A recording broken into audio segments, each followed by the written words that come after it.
கிறிஸ்துவுக்குள் அன்பானவர்களே, கர்த்தரும் இரட்சகருமாகிய இயேசுவின் நாமத்தில் மறுபடியும் உங்களை அன்போடு நான் வாழ்த்துகிறேன்.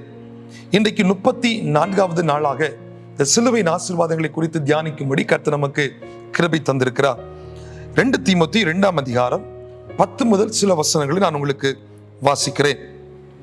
ஆகையால் தெரிந்து கொள்ளப்பட்டவர்கள் கிறிஸ்து இயேசுவினால் உண்டான இரட்சிப்பை நித்திய மகிமையோடே பெற்றுக்கொள்ளும்படி சகலத்தையும் அவர்கள் நிமித்தமாய் சகிக்கிறேன். இந்த வார்த்தை உண்மை உள்ளது.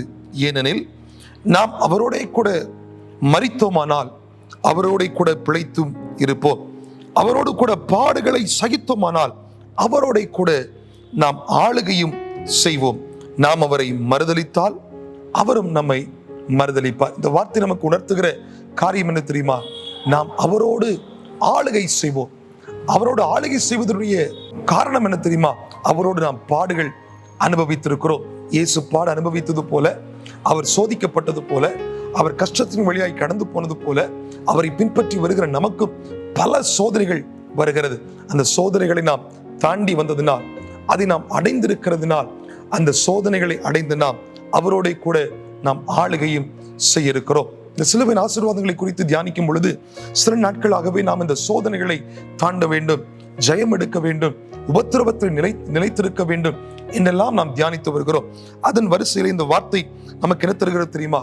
கிறிஸ்துவின் மூலமாய் நாம் பெற்ற இரட்சிப்பை காத்து கொண்டிருப்போமானால், அந்த இரட்சிப்பை விட்டு நம்மை வழி விலகுவதற்கு எந்த கிரியைகளும் நம்மை சேர்ந்து விடக்கூடாது, நம்மை அணுகிவிடக்கூடாது, அது நம்மை ஆண்டவரை விட்டு பிரித்து விடக்கூடாது. உபத்திரவமோ, பாடுகளோ, வேதனைகளோ, நிந்தைகளோ, கஷ்டங்களோ, அவமானமோ, நிர்வாணமோ, நாசமோசமோ, சகல பட்டயமோ, தூதர்களோ ஒன்றும் கிறிஸ்து இயேசுவில் உள்ள தேவனுடைய அன்பை விட்டு என்னை பிரிக்க கூடாது என்கிற நிச்சயமான ஓட்டத்திலே நாம் தொடர்ந்து ஓடிக்கொண்டிருக்கும் பொழுது, இந்த சோதனையின் வழியாய் நாம் தாண்டி போகும் பொழுது அவரோடு கூட நாம் ஆளுகையும் செய்வோம். நித்திய காலமாய் அந்த பரலோகத்தின் சந்தோஷத்தை அனுபவிப்போம். இன்னைக்கு உலகமே கேட்கிற மிகப்பெரிய ஒரு காரியம் என்ன தெரியுமா?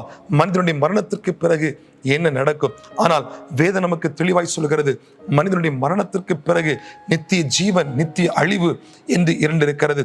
அவரை உண்மையாய் தேடி விசுவாசத்தை காத்துக்கொண்டு வந்த சோதனையிலும் கஷ்டத்திலும் நிலைத்திருந்து ஆண்டவரை பின்பற்றி தொடர்ந்து ஓடுகிறவர்களுக்கு நித்திய ஜீவன் உண்டு. நித்திய ஜீவன் எப்படிப்பட்ட நித்திய ஜீவன்? இயேசுவோடு நாம் ஆளுகை செய்கிற நித்திய ஜீவன். அந்த பரலோகத்திலே அந்த சந்தோஷத்தை அனுபவிக்கிற ஒரு நித்திய ஜீவன். அந்த நித்திய ஜீவனை, அந்த பாட அனுபவித்து ஆளுகை செய்கிற அனுபவத்தை நாம் இயேசுவின் வழியாய் சிலுவையின் மூலமாய் நாம் பெற்றிருக்கிறோம். சிலுவை நமக்கு தந்திருக்கிற மிகப்பெரிய ஒரு ஆசீர்வாதம், இயேசு நமக்கு தந்திருக்கிற மிகப்பெரிய ஒரு ஆசீர்வாதம் என்ன என்று நாம் பார்த்தால், அவரோடு கூட நாம் ஆளுகை செய்வோம். ஏன்?